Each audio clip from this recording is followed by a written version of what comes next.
Chronic migraine, 15 or more headache days a month, each lasting 4 hours or more, can make me feel like a spectator in my own life. Botox, onabotulinum toxin A, prevents headaches in adults with chronic migraine. It's not for those with 14 or fewer headache days a month. It's the #1 prescribed branded chronic migraine preventive treatment. Prescription Botox is injected by your doctor. Effects of Botox may spread hours to weeks after injection, causing serious symptoms. Alert your doctor right away, as difficulty swallowing, speaking, breathing, eye problems, or muscle weakness can be signs of a life-threatening condition. Patients with these conditions before injection are at highest risk. Side effects may include allergic reactions, neck and injection site pain, fatigue, and headache. Allergic reactions can include rash, welts, asthma symptoms, and dizziness. Don't receive Botox if there's a skin infection. Tell your doctor your medical history, muscle or nerve conditions, including ALS, Lou Gehrig's disease, myasthenia gravis, or Lambert-Eaton syndrome, and medications, including botulinum toxins, as these may increase the risk of serious side effects. Why wait? Ask your doctor, visit BotoxChronicMigraine.com, or call 1-800-44-BOTOX to learn more. If we knew more about our sleep, what would we do differently? Would we go to bed at a consistent time, or take steps to reduce interruptions to our sleep? With Sleep Score, Apple Watch measures your bedtime consistency, interruptions, and sleep duration. Then, every morning it combines these factors into an easy-to-understand score from 1 to 100. So you'll know how to take the quality of your sleep from okay to very high. Know your sleep score with Apple Watch. iPhone 11 or later required. When you join Sam's Club, you get way more than you'd expect. You don't just get value. You get insider tips from fellow members. You don't just pick up a pizza. You actually vote on its toppings. Bacon crumbles. You don't just visit the club, because with the Sam's Club app, everywhere can be the club. You don't just shop the latest finds. You find your people.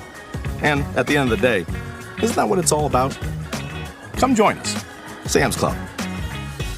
Get business done with the new American Express Graphite Business Cash Unlimited card. With unlimited 2% cash back on all eligible purchases, unlimited 5% cash back on flights and prepaid hotels booked through American Express Travel Online, and a flexible spending capacity that can grow with your business, you'll have the confidence to keep building. Apply today and earn a welcome offer of $1,500 cash back after you spend $50,000 in qualifying purchases on your new card within the first 6 months of card membership. Terms apply. Learn more at go.amex/graphite. Vacation rental hosts can make or break a vacation. Luckily, Vrbo makes it easy to find the ones who make it stress-free. Vrbo's Premier Hosts badge highlights vacation rental hosts with top-tier listings. The ones with excellent guest experience reviews, 0 cancellations, and strong ratings across the board. For trip planners who want to be hosted, not ghosted, choose Premier Hosts. Book today on the Vrbo app. If you know, you Vrbo.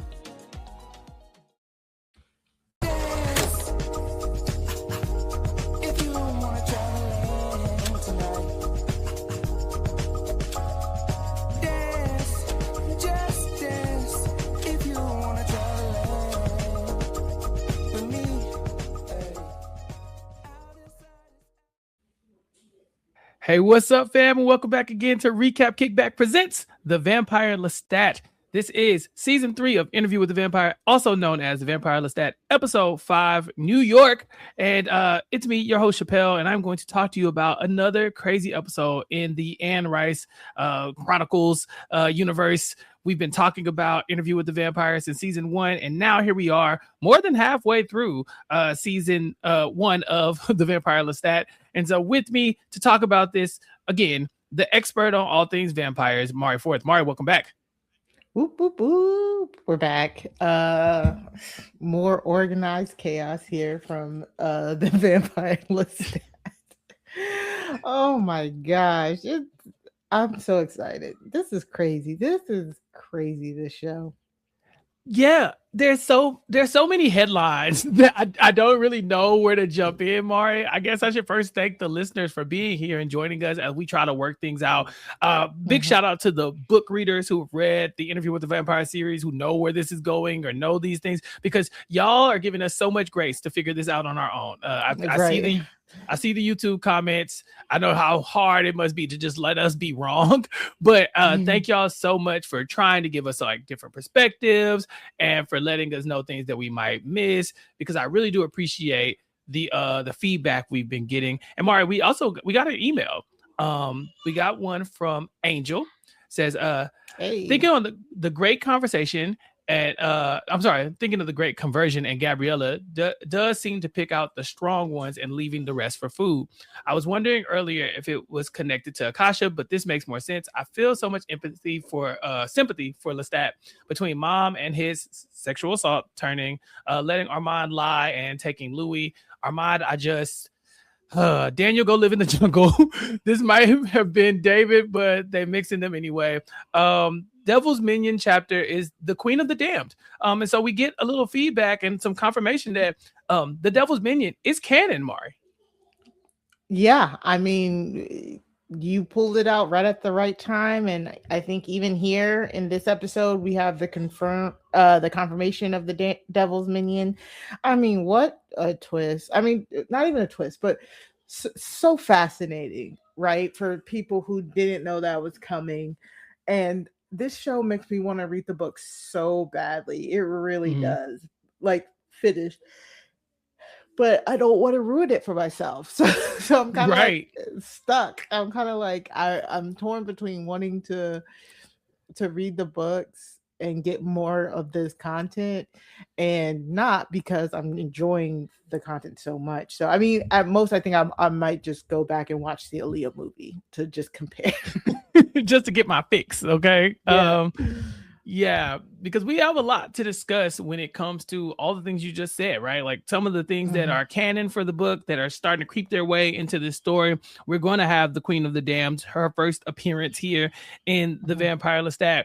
Her name is Akasha. We call her Aaliyah sometimes, get with it or get lost.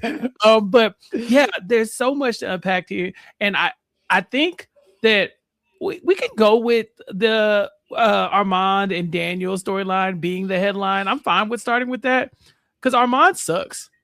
Armand is a hoe, and not in a sexual way. Thank you for explaining that. Thank you for explaining that in our comments. As us Black people use it as, I hate him so much. Right. Like, I was pissed. I was like, Armand sucks. Why would you do that to that man? Okay, first let's talk about Daniel Malloy. But basically, Daniel Malloy's trying to do his job. He's trying to interview people on the street about the Vampire Lestat, and here Armand go talking through somebody on the street, talking about how he stalked Daniel Malloy for 52 years, where he just let him make all these horrible mistakes and kind of just cleaned up after him instead of, making him a better person or whatever. And this reveal was really good, but it was also just like, it's like, so now I hate Daniel too, because did he not just say Daniel assaulted somebody as well? Like, this was too much. This is too much. Yeah. So much to unpack with this meeting. So yes, at first, Daniel was interviewing the fanatics of the Vampire Lestat. The stands are out because the last time they saw Lestat, he got shot in the middle of the street. And so they think, okay, we haven't heard from him in a while. Maybe he's dead. Again, these are the stands. And so they have their own theories. You and I are both a part of, tangentially a part of some weird standoms as well. So we get it. Your favorite artist disappeared for a little bit. Gotta speculate, if they make too many appearances, well, where's the album, sis? Those are the types of questions we ask, and that's the kind of thing that they're doing too. And so while he finds himself talking to one man, very quickly he realizes that it's Armand's voice that's kind of taking over, and he's talking about how he sat at the foot of Daniel's bed when he slept and watched him for 52 years. And when Daniel presses him on it, he's able to give concrete dates in Daniel's life. Remember, he cannot read his mind anymore. So it's not like he can pull this out of his brain. These are things that he was present for, including February 11, 1990, where he takes someone aggressively in a rental car. That's, I think, where we're looking at as far as like, it sounds like assault to me. Sounds very assaulty to me, but what do I know? Assaulty. Right. But Armand did make sure that kid or student forgot what was going on. May 15th, 2002, Daniel's daughter told him to F off at her graduation, and Armand made sure Daniel had a place to grieve the relationship with his daughter. He made the security guard guy start coughing and excuse himself so Daniel could have that moment. And now here we are in the present day, and in our last episode, basically watching Armand admit that he was in love with Daniel and has been this whole time. And a bigger revelation, Mari, is that Louis knew about this as well. Yeah. Yeah, he's like, oh yeah, Louis wanted to hear everything. He's very calculated in his manipulations, he said about Louis. And I mean, we get that, we get that in a lot of places, in this episode in particular. But it's really hard, right? Because Louis was our narrator for 2 seasons. So our foundation and our entry into this world is through his point of view.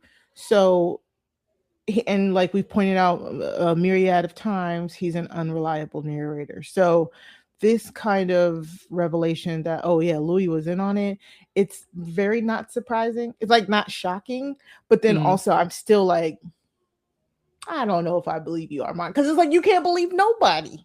Right. Everybody lying. And I think with Armand, let's say you did want to believe him here, right? Like he pulls out these concrete dates from Daniel's life. So he does kind of have proof that he knows what he's talking about. But by the end of this episode, he murders a guy. And so, can't give you that much, Armand. But I will say this, if he's telling the truth, Louis is diabolical because Louis knew that this was going on. And who did he call to do his memoirs at the very end? Oh, look, Daniel Malloy is the one doing this interview with the vampire. And guess who was there the whole time? Rashid, or also Arun, or also Armand in the room. You know Armand is obsessed with this man, allegedly. And you still did this? Diabolical. That's true. Like that man, when you say that too, that does make it even worse. Like it actually makes it more probable that Louis does indeed know about the 52 years of stalking. And then I was also trying to figure out, like, I was like, so this infatuation with Daniel Malloy stems from just that one night in San Francisco that they spent together? Like, is that what this all stems from? I don't know if we ever get the actual moment that he becomes fascinated with him, but he does say that, I think he said, I pulled my fang from his neck, like I was that close to taking him. And then when I went to go finish the job, I realized how fascinating of a person he was. And from there, he starts to track him. And so it does seem like that's where the interest begins. And then it just kind of spirals into this. See, I tracked him down and I planned on finishing it, but then I found him fascinating. And then I guess fast forward and we have years of him sitting at the foot of his bed while he's sleeping.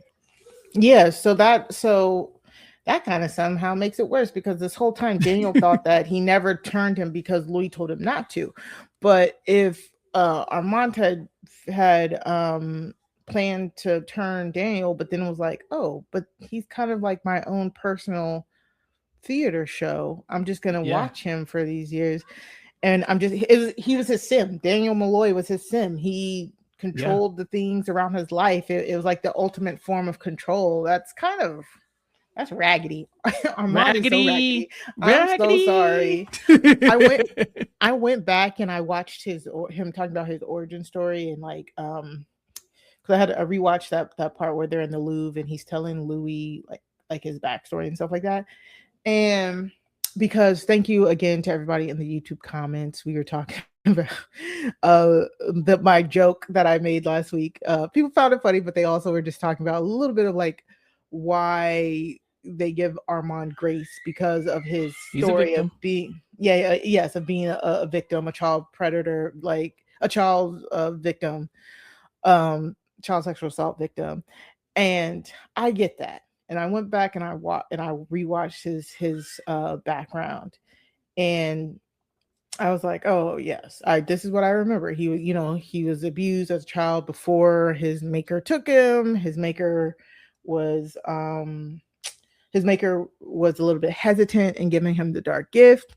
His maker would also lend him out to his maker's friends and stuff like that. And his maker eventually gave him the dark gift because he was sick.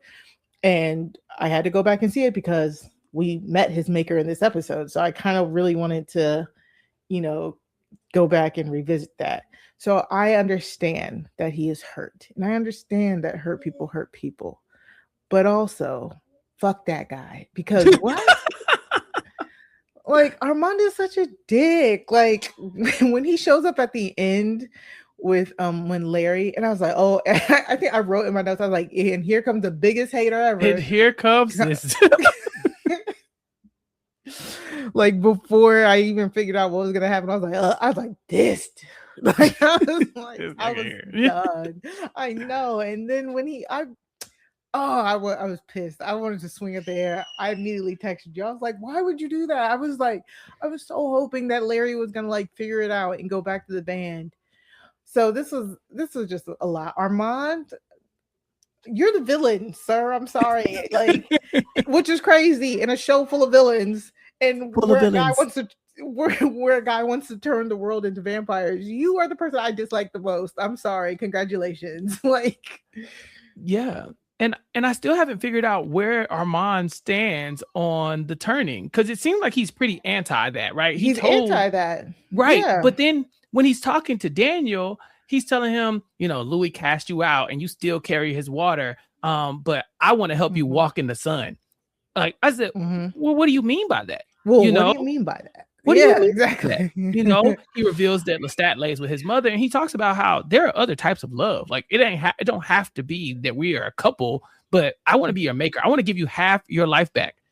But what does that mean? So to me, it feels like the ability to kind of be a daywalker again. The idea that you can live amongst the humans again. And maybe Daniel would appreciate that. He doesn't have the greatest relationship with his daughter. It comes up in this conversation again. But he's also not dying anymore, right? He doesn't have what was he? He had lupus or something, or Parkinson's. He had Parkinson's. So it's like that's gone. What is Armand promising him? And does it have anything to do with the Great Conversion? I really don't know. Right, because it really sounded like Armand was against the Great Conversion last episode. But I'm also wondering, is he against the Great Conversion, or is he against Lestat being the leader of the Great Conversion? You know what I'm saying? Like, it's a good point, because at the end of this episode, he does murder a band member from Lestat's band. Now, a former band member nonetheless, but people have quit the Vampire Lestat and gone right back to the band. Notably, the brother of this guy whom Armand kills, also known as the guy who Armand is sponsoring at the AA meetings. This feels like a personal attack against Lestat in a weird way.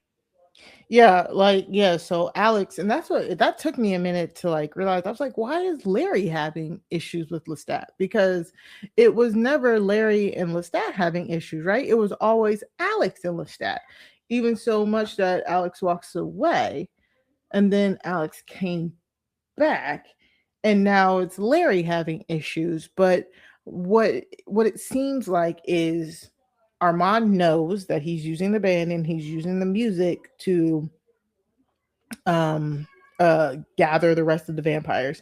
And I think his thought process is, if he gets rid of Larry, maybe that'll impede what Lestat has going on for a little bit. Like, I think, which honestly, you would think that would make sense. But he could just kill Armand. Alex. Doesn't. Like he could just murder Alex.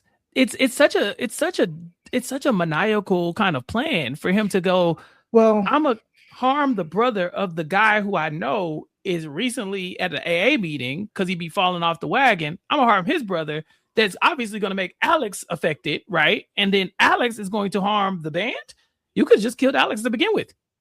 Well, see, I think because Larry was the one that wanted Alex back. So I think if you get rid of Larry, the thought process is you have no connective tissue between Alex and the rest of the band.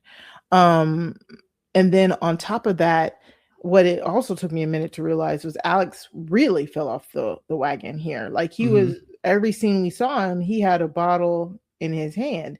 And when Lestat read Larry's mind, was Larry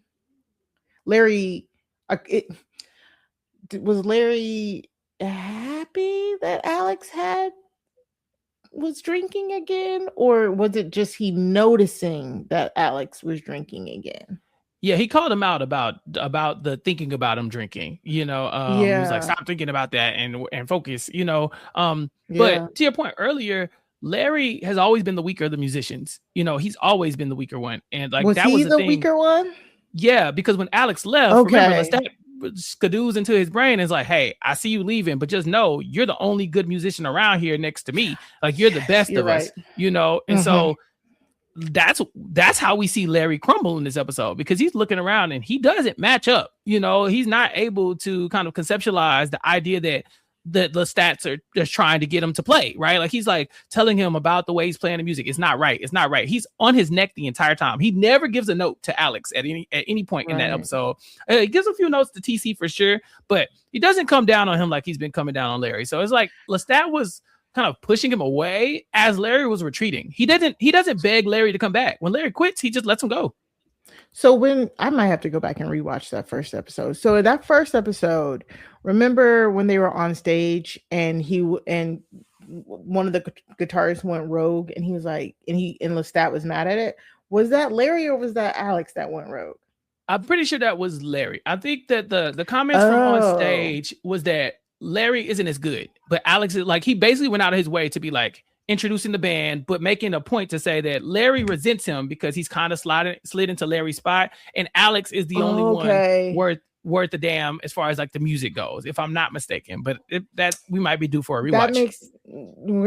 That makes sense. But see, that makes sense. But I don't know why I thought when Alex left, Alex was the one who was doing all of that. I think my brain just assumed that it would have been the one who left would have been the one that Lestat had friction with the whole time. Okay, all right, all of that makes a lot of sense. Definitely got to rewatch all of this. But okay.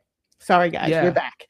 But yeah, it's like no matter what, Larry still didn't deserve that. You know what I'm saying? And and what I was saying is Armand probably couldn't get back at Alex because Alex probably hasn't been to a meeting since he got back with the band. You see what I'm saying? Like, and Armand's not stupid. He was in Lestat's presence last week, but he's not stupid enough to like openly like challenge Lestat or openly let Lestat know what he's doing, like with trying to stop him. So I think it's just the closer proximity that the people were to Lestat, the harder it was to get to them. And I mean, even we say like, I think Lestat opens by saying like they spent like 4 months in that New York studio apartment thingy trying to get that album together. So Larry walking out on the album he was easier. He was the easier mark. I don't think Armand was really thinking too deep about it. It was just like, let me kill this dude. Hopefully it'll make the band fall apart. In this episode, I'm glad you brought up that they've spent 4 months basically in this apartment. Lestat said he's only left once in 4 months because now that the world thinks he's dead, they gotta drop a posthumous album. And we know how well those albums do, right? When people die, it's like the last breath of their artistry when they drop one. Sometimes they don't really go well. Some people don't listen to them because they're like, it's not the same, or if you think the family wasn't behind it, or you think it's a money grab. But so many of those albums have been so good. Notorious B.I.G. got one of the best ones of all time. It's just like Aaliyah. Aaliyah as well, right? Yeah, Akasha herself. And so, when you have these types like this kind of momentum where this fandom has built up this lore about him, right? Because they think he's a vampire, in quotation marks. But if he's dead, then it's like, oh, okay, now we got to really hear like the undead music. But then what if he's alive? What if he's not dead?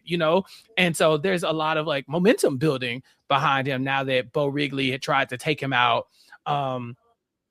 And so he's spending all his time trying to create this album. But Sophia has gotten into Lestat's brain as far as just her influence. And she's really pushing that this album should still be that great call to the conversion to get these vampires riled up. Some of the lyrics that we're hearing is just like, make more, make more, make more. It's like almost like just like almost like a chanting, to these people, to like begging them to come out of hiding, and she's eating it up. But the band is really struggling, Mari. They cannot pick up what he's putting down.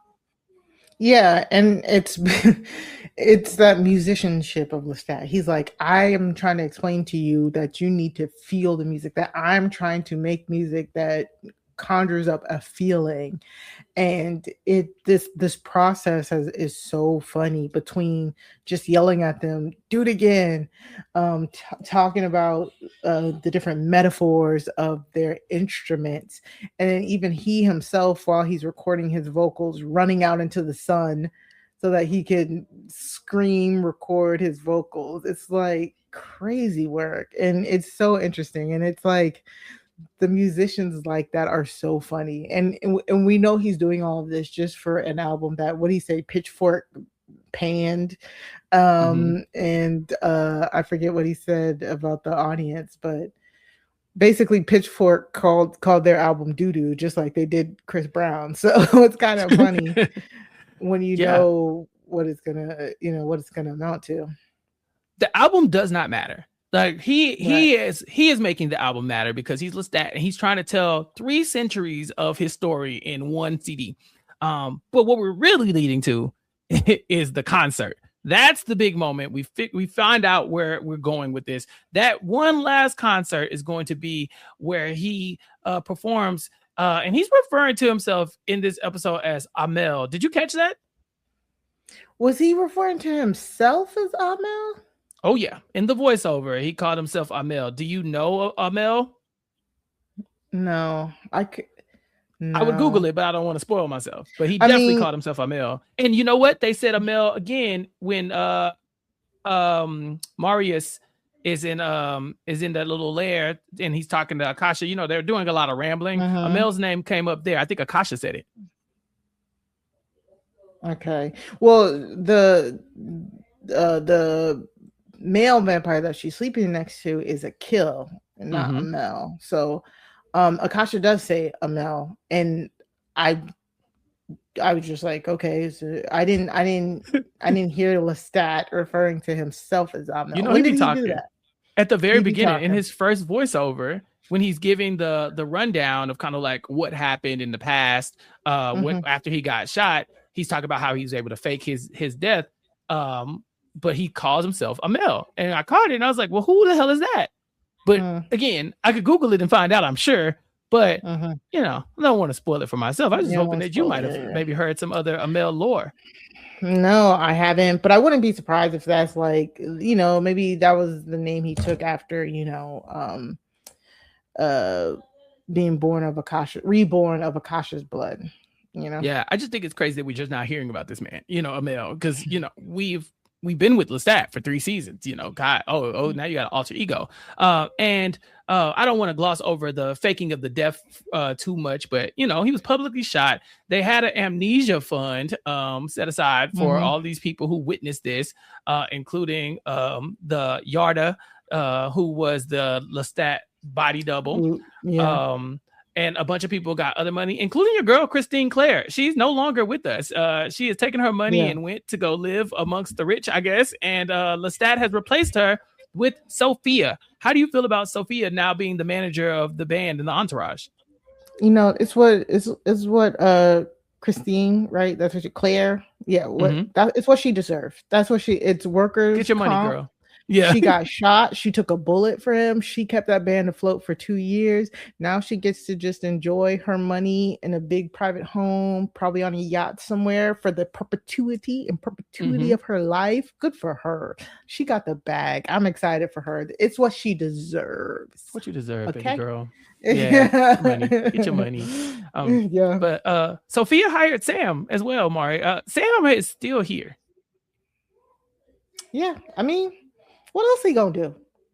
I just feel like if you were working for the Talamasca and you were there for the Claudia murder and all that kind of stuff, Sam, are you poor? Do you need the money? Do you need some money? You're like, why are you? What do you mean? You took this job to help create the album? Sam does it for the love of the game. He does it for the love of the game. Yeah. Sophia hired him. He's faked his death before, so he's an expert on what that looks like, which is crazy to think that we have to get Sam specifically. But also Lestat hates him, and Sophia likes that. She thinks he's going to give Lestat the edge when making the music. So there's really a lot to unpack in just the first kind of moments of this episode. But I think the conversations he's having with the band members is really important. They cannot tell the story that Lestat wants them to tell because they haven't experienced the dark gift. They don't know what it's like to be a vampire. So they can't really feel the things that he wants them to feel. I think Sophia calls out TC and says, like, girl, the worst that you've ever had was like somebody left you at the altar. Grow up. That's nothing. She's like, ouch. First of all, get out my brain, but then also don't trivialize my trauma, please. But the problem is the band, it's a band of musicians, Mari. They love music. Some musicians love music so more than life. And I think these are some of those people because Alex, the same guy who was like, I'm quitting the band because there's a vampire in the band and he like flew and we saw him kill people. He's slitting his own wrist to be like, hey, turn me. I mean, they all are, with the exception of our guy who quit. The entire band wants to they want to be vampires now. And I'm sitting here like, but I don't know if it's just merely becoming vampires that is like gonna make them play better, right? I feel like it's the history, like 300 plus years, 500. Yeah, like you would think that would be what is invoking that raw essence type thing. But I mean, sure, turn them into vampires. Maybe it'll help her drum better, I guess. It's crazy to me that they're so willing to give up their lives like this for this band. Like you said, the album is going to get dragged. Like you're willing to go be a vampire for this. But it does feel like to me, Lestat and Sophia are kind of dangling this carrot in front of them. Like, oh, well, we could have a really good album, but some of us haven't lived. Some of us don't know. I don't really know. And so Lestat's saying, no, you don't want this. It's so terrible. It's the worst thing to ever experience. Oh my God. But it'd be nice if we sounded good. I don't know. Like he's not making this sound repulsive enough to me, Mari. Like tell them people, no, you're not going to be a vampire. But he's kind of like, I don't know, maybe you should. He's slightly tormented by Claudia's. Like this is coming so raw off of him making his song about Claudia and his regret, his lament about what happens to her, that he's kind of like, man, it's not that great.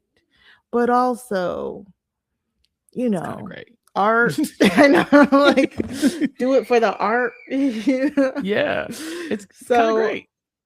Yeah, like they don't care. They just, and it's kind of funny, right? Because remember, this was a band that was playing in their garage across the street from him in Montreal, and it was just a whirlwind for them and all this stuff, and all of a sudden, all this money, they're on this tour, and now they're confirmed their frontman is a vampire, and now he's offering them eternal life, and they know.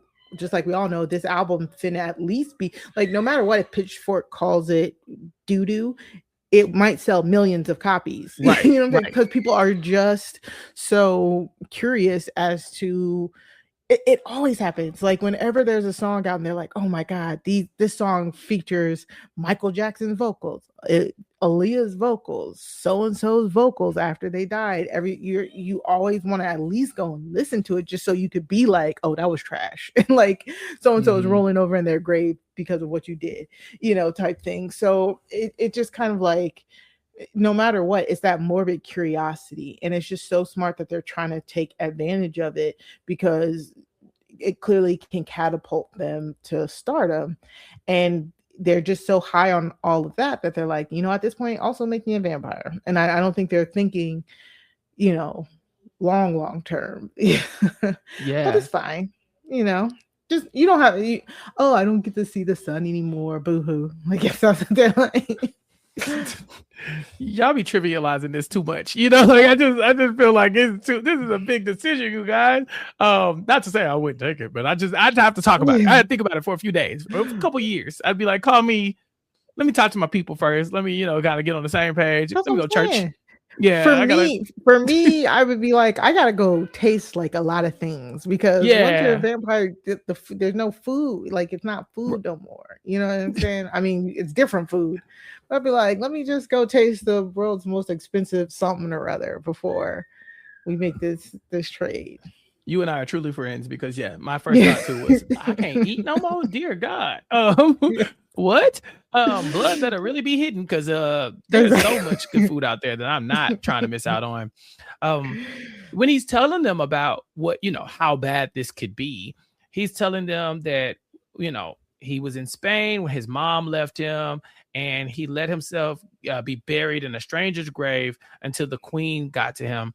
Him and Sophia's relationship is really explored here, or Gabriella's relationship is really explored here because we're seeing a lot of his flashbacks. We're seeing him flashing back to and being haunted by, ghosts of the past as well. We seen like the old Louis. We saw Nikki as well. We saw baby Lestat. But he's talking to Sophia. He's like, hey, looking back, you were a bad mom. Why did you take me to a witch burning? Or what was that about? And she's kind of like, she's like, I was a bad mom. Isn't it great? And at some point she tells him like, I had to leave you because you didn't need me. Like, I didn't need you anymore. And if someone is with you and they don't need you, then there's no point in you being with them. So I had to go. And he's just like, well, do you need me now? She's like, yeah. And so, of course, telling him what he wants to hear, keeping him kind of on the leash, but also really showing us that Sophia is almost like singularly focused on this plan to make this conversion happen. She'll tell him whatever he needs to hear to make sure he's making his music. And just like you said last week, it's the overt manipulation of Lestat that is just very jarring and upsetting to see, to be quite honest. You know what I'm saying? Like, she's not even mincing words. She's like, I didn't need you. You probably needed me, but like, I didn't. When the cycle is not working, you just leave. And for her to be like, well, I need you now, so I'm here for as long as I need you, like, that is so overt. Like, that's crazy work, and it's true. Most people only want to be around you when they need you, but it's like, dang, did you have to say it out loud like that? Right. And he refers to her as his first love and all this other stuff, so it's just very groomy. She touched him in his no places a couple times when he was a kid, with the wounds and stuff, or I guess he was, young adult, whatever. But it was, it's been gross for a while. They still kissing on each other. Mari, I really wish this was the grossest thing I saw in this episode because we haven't talked about Louis. This summer, say I do. I am marrying a stranger. Like never before. Am I crazy? It's a whole new Married at First Sight on Peacock. Thank God I woke up in love. With new experts. My name is Dr. Lisa. My name is Paul Brunson. More couples. This could be the start of a very successful marriage. And more surprises. Or maybe not. Everything is just not enough. You're a little bit crazy. I don't know what's gonna happen. I want my fairy tale ending. Married at First Sight, streaming July 12th, only on Peacock. Google is offering free AI training and tools to U.S. small businesses so they can innovate in ways both big and small. Built by Google experts, the Google AI Professional Certificate equips small businesses with practical AI skills. Through hands-on projects, they can start using AI to get more done and unlock new opportunities for their business. This is a new era of American innovation. Find out more at grow.google/business. Sierra has all the best active and outdoor brands you need. From athletic stuff, like a full court pickup game, swish, to athletic-ish stuff, like a half-mile stroll. Get those steps in. And for morning hikes up the mountain trail, good pace. To nighttime ghost stories from the camping chair. What a twist. Whatever level of active, Sierra loves it all. Head to Sierra or Sierra.com for the brands you want at the prices that let you do it all. From athletic to athletic-ish, Sierra's got it. Good sleep is everything. That's why Ollie's Science Back Support is made with a blend of melatonin and L-theanine for both kiddos and grown-ups. So when your mind won't switch off, you've got something that can help. Your racing thoughts and restless nights won't stand a chance. Find Ollie sleep solutions for the whole family at ollie.com. That's OLLY.com. Right now, get up to 15% off select storage solutions. Put heavy-duty HDX totes to good use, protecting what's important to you. The solid, impact-resistant design prevents cracking, and the clear base and sides make items easy to find even when the totes are stacked. Find select shelving and tote storage up to 15% off at the Home Depot to organize every room in your home, from your garage to your attic. Visit HomeDepot.com. How doers get more done. This episode is brought to you by State Farm. Listening to this podcast instead of doom scrolling? Smart move. Another smart move? Getting help from one of State Farm's 19,000 local agents when you choose to bundle home and auto. Bundling, just another way to save with the Personal Price Plan. Prices are based on rating plans that vary by state. Coverage options are selected by the customer. Availability, amount of discounts and savings, and eligibility vary by state. Plan B is a backup birth control option that's there for you when things don't go according to plan. It specifically works after unprotected sex and before pregnancy occurs by temporarily delaying ovulation. Plan B is available nationwide at all major retailers and through delivery apps like DoorDash. No ID, prescription, or age requirement. It's the #1 OBGYN recommended brand of emergency contraception, and it won't impact your future fertility. That's freedom to be. Use as directed. This summer, serve up the cookout classics, Kraft mayo and dressing. Toss green salads with delicious ranch dressing or zesty Italian. Serve smooth, craveably creamy potato salads with mayo. We all know it's not a cookout without Kraft. Introducing Taco Bell's new jalapeno citrus salsa. With bright citrus, real red jalapenos, guajillo chiles. Usually, you add sauce to the food, but when the sauce is this good, the food is just there to get the sauce to your mouth. That rolled quesadilla, not a rolled quesadilla anymore. Now it's a sauce shovel. Taco Bell's jalapeno citrus salsa. Get it with any item on the Cantina chicken menu while it's here. At participating U.S. Taco Bell locations for a limited time only. While supplies last. Contact store for availability. This episode is brought to you by Google Chrome. You think you know a browser, but Gemini and Chrome? That's new. It can help you with practically anything on the web, like restoring a vintage motorcycle from a 50-page restoration blog, or finally break down that long article you've had open for weeks. Gemini and Chrome is here for it. Ready to make anything online make sense? There's no place like Chrome. Check responses, setup required, compatibility and availability varies, 18+. Man, all I have is ew, Louis, ew. Louis, come on. Like, it's so weird, right? Like, we talk about and we review so many things. So many things. So many weird things. We've talked about incest so much. We pointed this out. But why is some of the most singularly skin crawly things that I've had to watch and talk about is this scene between Louis, Regina, aka Claudia, and aka the what's her name, off Broadway girl. This is so my gosh, it's so bad. And it's like, just shout out to all the producers and stuff like that, because I watched the after thing, and even Jacob Anderson was like, when they were shooting it, he was like, ugh. Like, it's like, it's that icky, uncomfortable feeling. It's just so ugh. They did it so good. It's so good. Yeah. So Fraudia is all in on pretending to be Claudia, and Louis is in it too. He's having conversations. Yes, sister, this is what I want to talk to you about. She's like, oh, brother, and I'm just cringing the whole time. But when the camera pans to the right and you see fake Madeline, I just screamed because I lost it. And you could see that whenever she breaks character, that's when Louis kind of is reminded that he's lost his damn mind. Because at first he's in it. They're talking about all this French stuff and he's just like nodding along. And then she's like, man, she's really good, huh? Isn't she good at acting? And Louis, you could see his face kind of like reality? What's that? And then when Claudia and Madeline start making out in front of him, I think that's another moment where it just doesn't seem on brand for Claudia. And so he's just kind of, you can see him almost being disgusted with himself as this is going on. But I'm like, be disgusted more, Louis. Like, you're not disgusted enough. I know, and because it's kind of funny because Fraudia, like you said, she herself has to be thinking this must be kind of what he wants, right? To like see two women, that would be your thought. Like there has to be a level of that's sexual, right? Exactly. But it was just so funny because fake Madeline, that wig was horrible. The wig being horrible, the French accent just being diabolical, just made it so absurdly funny. It was twofold. It made it absurdly funny which then informed the amount of cringe and uncomfortability. Like it was, I am laughing and now I am no longer laughing. Like this is weird, Louis, this is weird, bro, this is weird.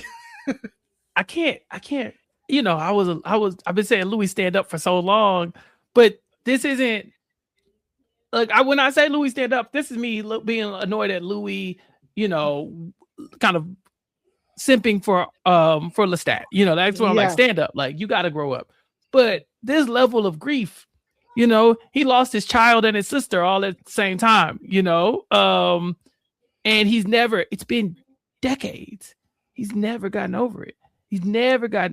And now that we have Fraudia here, he can just like kind of put his feelings to the side and live in a fantasy world where everything's okay. We see them riding in the duck boats or whatever. And she finally tells her, like, you don't have to do the New Orleans accent. Like, you could just be you. And we see that she is starting to almost get enamored with his vampire abilities too. Mm-hmm. You know, for someone who just found all of this out, she's taking it pretty well. You know, for her to be like, yeah, use your powers on me. I'm like, Fraudia, please. Right. Like, do you know what you're asking? But then I think she also certainly knows, like, okay, I'm going to tell him to use his powers on me. He's not going to kill me. This man is down bad. He's not going to, you know, obsessed. Yeah. So I get it, but like, it's really interesting. And this is kind of like, how do I put it? But this is like where you start to see the almost, I don't know if this is right, but like her predatory side of this, you know what I'm saying? Like, her being willing to almost extort this relationship, which again, I'm not mad at her because I've said it. You about to pay me $500,000 just to talk to you? I got to do some weird accents. Because girl, it's all right. Yeah, you know? Not bad. You know, I'm a waitress. Jazz and Jason from the Was It Good Though pod agree with you, and I'm like, ugh, y'all, come on, man. It's a lot of money. I get it. It's a lot of money. But you're in danger, girl. Like, you are in danger. Because what if? Am I? I mean, what if you drop the accent and he don't like it? What if you say something that you know wrong or whatever, and it strike a chord? Louis unstable. You know, it's not like you can count on him to do this every day. Because there are some moments where he doesn't like the illusion, right? There are some moments where he's like, you can see the disgust on his face. When she was like in the know and she said something about theater kids kind of just triggered me or something like that. It was so it was just so funny, and that's what it is. It's like, and that's what I mean. I don't. That's what I mean. Like, her kind of playing up the character, playing it up is what makes us uncomfortable, and it's that side that I think is what is, like you said, taking Louis out of it. It was just such a funny dynamic, and not funny, funny weird. Yeah, she's a hustler. You're right though. Because like very early on, like she read that book and she came back with the ammo, right? She got the accent down. You know, we see that Louis is going to call Lestat. You know, Lestat, who has been being manipulated, add somebody to the list. Louis calls him. Hey, he hadn't heard from Louis in months. Even when Lestat got shot in broad daylight, or you know, in the public, I guess, public shooting, Louis never checked in. But now all of a sudden, Louis is at his wit's end, and he needs somebody to go in, look at this woman, and just tell me that's not Claudia.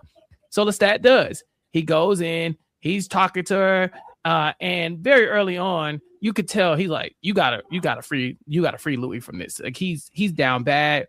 You are hurting him. And she goes, I'm hurting him. And I thought, she read the hell out that book. You know, like she read that book. She knew exactly what to say, because you're not going to tell me I'm causing him pain, because who killed Claudia in the first place? Let's unpack it. Uncle Les. Yeah, Uncle Les. I said, not Uncle Les. So yeah, she goes there. Fraudia is good. She is good. And this moment with Lestat, first off, Lestat and Louis just, I don't know, something. Ew, I'm mad that I'm like, oh, look at them getting along. They're back together. Yeah, they're friends. Not they're back together. I like that they're friends. But like Lestat going in there, and then just like his Sam Reed just is amazing. His visceral reaction to first seeing her and then like talking to her and him just trying to like keep it together, like all of his micro like facial expressions, his body, like, oh my God, he was acting down. Like, oh my God, it gave me chills. Like, it was just so good. Like him, just the flashes of Claudia in his mind as he's talking to her. And just, you could just see all of that compartmentalization of of Claudia's death, that he clearly had to like block himself away from and not really express. You could just see it coming down. Like, he is looking at this girl and she is viscerally making him rethink everything that he did. And again, it's just that Louis like she looks like her. I know it's not her, but I kind of think it's her type thing. That like kind of craziness of also time, the passage of time and all of that. And just seeing his reaction to her, it was so good. It was so good. And again, him being like, you got to stop this. And she was like, I'm getting money. I don't really care. He blowing up her phone. What's she gonna do? Block her? Exactly. He's a vampire. That's exactly what she said. Yeah, that's exactly what she said. Like, 67 message or whatever. Like, yeah, I was like, and then when they talk and he's like, it's not her, and there's like, it's the eyes. There's no spark left in the eyes, and it's again that kind of like we don't really know what Regina's been through, but it's kind of like she doesn't have that spark, that childlike spark that Claudia has, because Claudia was young. Yes, because Claudia was young when she was turned. They had all those vampire like follies and all that stuff. It's just that whimsy is not in this woman, Regina. And she too has probably been beaten down by life, and that's why she's so okay to accept this arrangement. It was just, oh my God, it was so much. I was like, this is cinema. It was so good. It's good. I needed that scene because I needed Lestat to say that wasn't Claudia for me. Like, and Louis did too. Right. I needed it for me too, because there are parts of me, we see so many flashes of the past, right? With Nikki showing up and, young Louis and baby Lestat. I'm like, just somebody go and verify that that's not actually, some type of witchcraft or, something, I can't be too sure here. That's all I'm saying. And so very true. Yeah. Then they got the same actress playing it. Like, just indulge me. Tell me that that's not Claudia. So now that Lestat has said it, Louis has confirmed, I feel like, okay, we're good. I can move on with Claudia. But it is a really good scene. And this is the moment that is going to push Lestat into changing his whole direction with that music, right? The thing that he tells the band that they're not able to do is really tap into this sound. They were already struggling with getting what he wanted, but now he's found what the voice that he wants to have. And it's this very like 2000s, early 2000, like 2009, 2011 pop song, like something that Frey would sing or Christina Perry. It's just like this, like somebody sit at the piano singing their heart out. That type of vibe. He found it. And I love this song. I know in the past you liked the last couple songs. I was like, yeah, this is my jam. Okay, this is a millennial bop.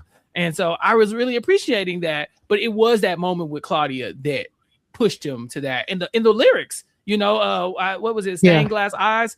Like he's talking about when you were being born, how I was shaking like a leaf. It sounds like he was like in the delivery room waiting for her to be born. When it's like, is that how you remember this? Like, is that how you experience that? And it does feel like it's very true, just based on the way he's pouring his heart out. So that was very cool. Mari, we have talked so much around it, but we got to discuss Aaliyah at some point.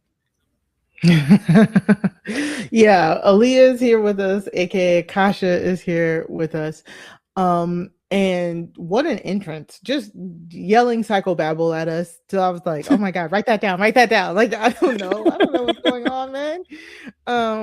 This was a cool little like side quest. Like, always seeing what Lestat's past is like, and we know that he buries himself for about 80 years after the death of Nikki, after his mom abandons him, and he just kind of like waiting for the great starvation. This is when we learn that Marius de Romanus, Armand's maker, digs him up, brings him back to life-ish, bring them back to strength, all on the word of Akasha. Akasha telepathically tells him, bring him to me, right? And I guess Marius wants to go on a vacation or something. He's like, I gotta go. You're the new keeper for a little bit. I guess I'll be back. And barely, I was like, again, what are these instructions? Ash, huh? Violins? Right. I'm confused. Bye? What? Okay, I hope I don't kill them, huh? And this was such a cool little sequence here. Yeah, Marius de Romanus, he says, she told me where to find you. I'm the keeper, but now you're the keeper. So have fun. Keep them. Lestat obviously is confused because he's like, Armand told me you were dead. And Marius like, yeah, he was wrong. But it also looks like Marius thinking, yeah, Armand lied, because he doesn't seem like he loves Armand either. He's like that little bastard, he does leave him with a bunch of instructions. He says, Kasha is the mother and Ankil is the father of all of them. And we already know Lestat has a very interesting relationship with his parents. And so I was like, of course he finds himself in here taking care of a mother who can't love him, the way he probably needs to be loved. And so we find out that he was 80 years face down in that grave before she chose him. She loves music, and Lestat at this point does not know how to play, but he's got nothing but time. And so he's going to learn how to play music. He's going to bring presents from the present to them. And then he also is supposed to kind of like, I guess, tribute her with the ashes, not blood, but with the ashes. And then we also find out that when these two people burn, the other vampires burn. So Ankil, that's his name, right? Ankil. He is basically dead. What happened was Marius left him out in the sun, and all the vampires were affected by him burning that night, and that's why we don't have as many vampires. Marius says that's one of his great faults, is that he's the reason why so many of them were lost in that great burning. And so now we have Akasha, and she is starting to stir. It took her 23 years. 23. She made sure to correct her. It took her 23 years before she started to speak to Marius. She's talking to Lestat immediately. Right, exactly. But also, real quick, the great burning. So because Ankil was burning, everybody burned. And it just so happened that he was burning at night, because I was wondering if they were saying, because when he said, have you ever burned in the moonlight? I was thinking like, oh, does she control like them burning in the day and he controls them not burning in the moon? But then I was like, no, it was probably just because at the time. But no, because Marius said that he was burning in the sun. Yeah, Marius fell asleep. He fell asleep and left Ankil outside. He didn't finish the job. And so before he could bring him in, before the sun came up, he left him out there. And I think he burned, I think it happened for a whole day. I think he was like, yeah, or with the passage of time, obviously people are in different time zones, the sun's in a different spot. Everybody's day ain't the same as everybody's night, right? And so I'm sure there were people who were, vampires that were up at night that were still probably was it affected. Yeah, depending on where you were in the world, you probably caught a different side of that. But everybody burned. That's the thing. It didn't matter where you were, because if Ankil was burning, you were burning. And so I don't know, Maria, if this is like well-known vampire lore when it comes to Akasha. I know her name gets thrown around a lot, but this idea that everybody is affected by what affects them, I think that's very interesting. Yeah, that's very interesting. If anybody wants to tell us again, feel free to correct us in the comments via no spoilers. Don't spoil. Or give us a big alert, Yeah. Let us know. Yeah, because we really love hearing from you guys. So yeah, I was a little bit like, okay. Yeah. Like I understood it, but I was just like, that's interesting. But it was like only he was affected, and it looked like he still bore the wounds from that great burning. Oh, yeah. And Akil, he's not stirring, like No. this is very much Akasha being the last of whatever their like originals kind of story is. But if Lestat does his job as keeper, we already see that she's stirring. And when Lestat goes and he's doing this for years and years, he's bringing all kinds of stuff from the outside world. We see that he even sets up like a makeshift dinner table where he has like the place settings for all the people that we've met in our Lestat's life. The cabbages were there. I think it was like a rock. Yeah, the cabbages were there. I think it was a rock. There was Armand. Yeah, it looks like Lestat's kind of lost it. Him being by himself, he's a bit of an extrovert to be kind of in this situation where he has to entertain himself. But again, you can feel the draw between him and Akasha, where, he's talking to her like she's talking back. And sometimes she is. So yeah. Anytime Lestat is with a mother figure, I always get uncomfortable because I just know because I just know he's going to get manipulated. It's kind of like his big weakness. Yeah, very that. And so they said in the the behind the scenes stuff that Lestat spends 10 years down there with Akasha and Enkil and in their show, but in the book he was only there for like a few days. So this is 10 years of him like going stir crazy. And it was just funny that Marius pops up. Like what told Marius to pop up like when he did? I think it's that Akasha popped up, right? So Lestat brings her the ice cream scoop. He's playing music for her. And I think at one point does he rub blood on her lips? He said something red for her lips and he put it on her lips, but I couldn't tell what it was. Did. I just heard him say like something red for the new year. I was like, and I yelled at the TV. I was like, no, blood overwhelms them. And overwhelmed she got. Because like you said, he's kind of lost it. He's going stir crazy. He's talking about like, well, if you're the original, who made you? Why did Sophia leave? Who is God? Where is God in all of this vampire nonsense? Did God plan this? Am I, like abnormality when it comes to God's word? Like he's asking so many questions. But once he like taps her with that blood on her lips, she pops up and she says, "Come to me." And Lestat, famous words, he said them to Louis. We've heard him say them. He said them to Sophia. Like that, that's one of his greatest hits, "Come to me." And he does. And went from there. She drinks from him. He drinks from her. And the next time we see him, he's been levitating in the air for 10 days. This is how he got the cloud gift. That was so funny. Like he was just like, he was like, he said, and he still sounded like kind of like drunk or high. He was like, I drank her. She told me to drink from her, so I did. What was he supposed to do? Say no? Right. Oh, that was so funny, man. But yeah, I was like, man, this is a lot.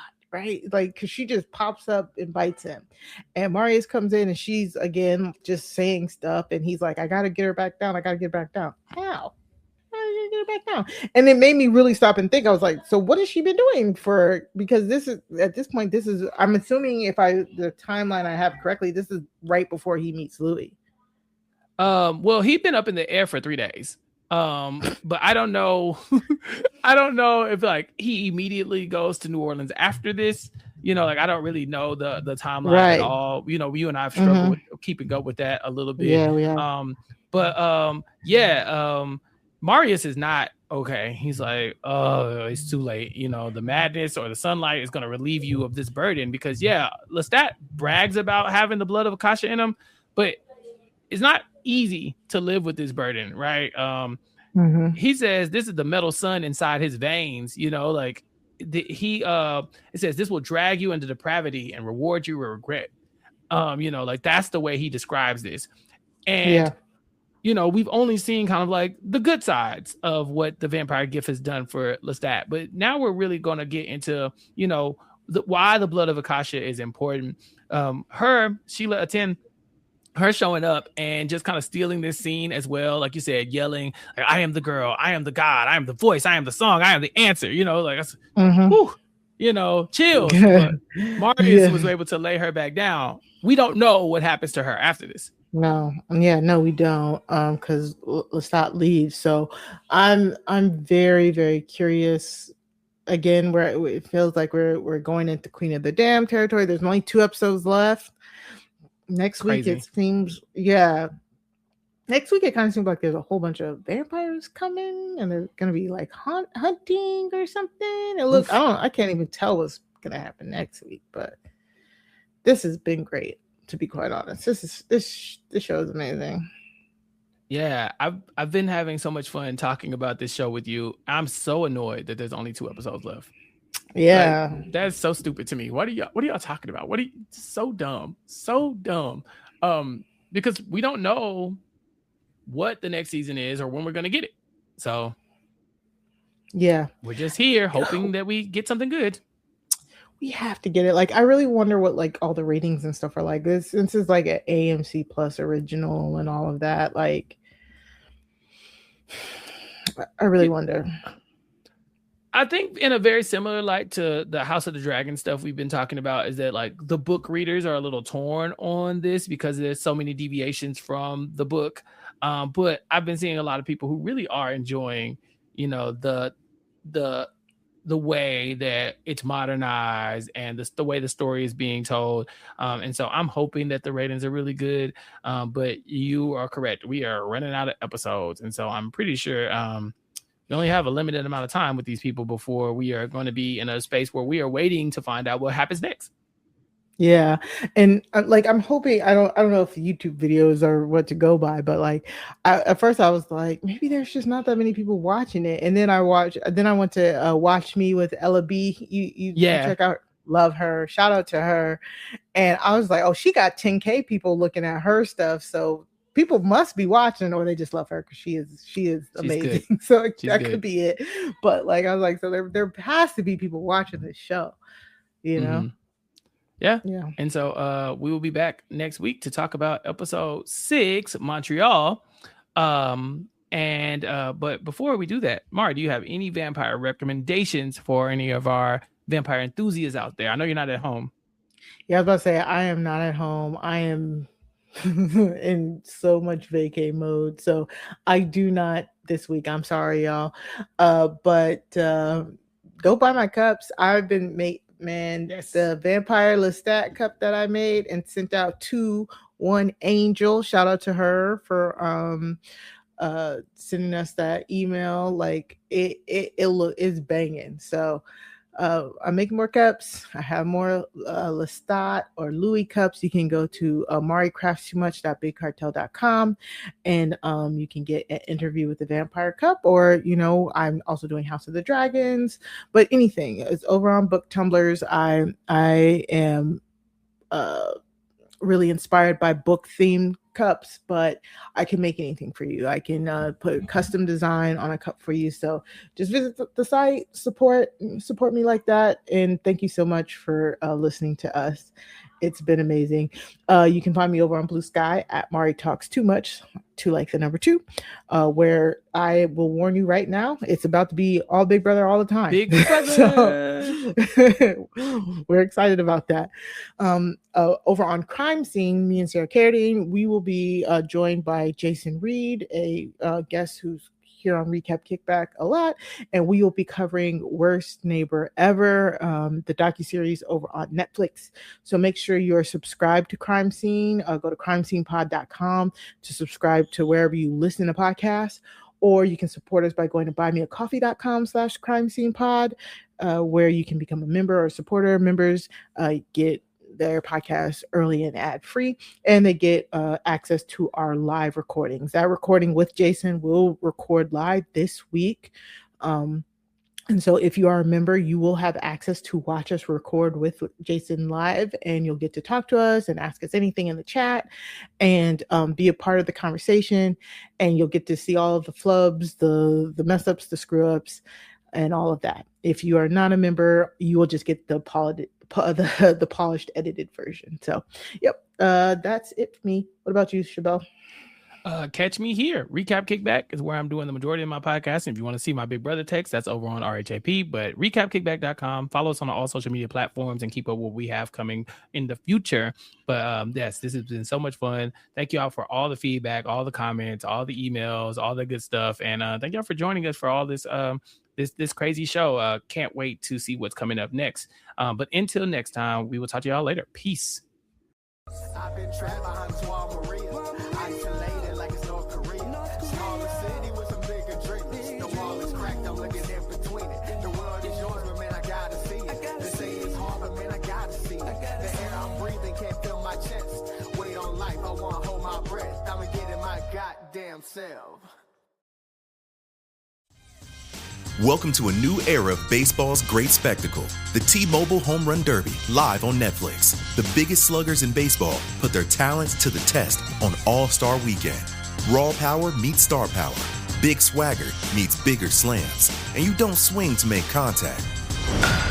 You swing to make history. Watch the T-Mobile Home Run Derby live on Netflix this Monday, July 13th at 8 p.m. Eastern, 5 p.m. Pacific.